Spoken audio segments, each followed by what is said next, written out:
अफगान तालिबान रजीम के ज़ेरे तसल्लुत अफगानिस्तान नाकाम रियासत भारतीय थिंक टैंक भी हकायक उत्ते बोल उठिया। अफगान तालिबान रजीम के इकतदार उत्ते कब्जे के बाद अफगान अवाम होर बदहाली के नाल नाल खिते में सिक्योरिटी सूरत हाल भी खराब हुई।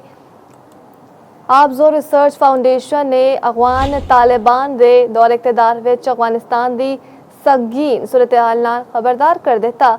आपजो रिसर्च फाउंडेशन के मुताबिक मार्च 2026 में अमरीकी वज़ीर ख़ारजा मार्को रूबियो ने अफगानिस्तान को गैर कानूनी हिरासत की सरपरस्ती करने वाला मुल्क करार दे दिता। भारतीय थिंक टैंक के मुताबिक दिसंबर 2005 में ऑस्ट्रेलिया ने तालिबान के 3 वज़रा उत्ते सुप्रीम कोर्ट के चीफ जस्टिस उत्ते कड़ी सफरी ते माली पाबंदियां आयद की। अफगान तालिबान के इकतदार उत्ते कब्जे के बाद अफगानिस्तान में इंसानी सूरत हाल होर बिगड़ के शदीद बहरान की शक्ल इख्तियार कर चुकी है।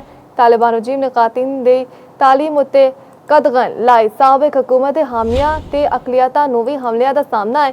अफगानिस्तान के सालाना बजट के जराए ते अखराजात का निज़ाम गैर शफाफ जबकि दीगर शोबिया का फंड्स भी असले की खरीदारी लई मुख्तस किया गया है। भारतीय थिंक टैंक अफगानिस्तान में अलकायदा फैतुल खवारिज समेत दीगर दहशतगर्द तंजीमां खिते की सिक्योरिटी खतरात की निशानदेही कर दिया ने।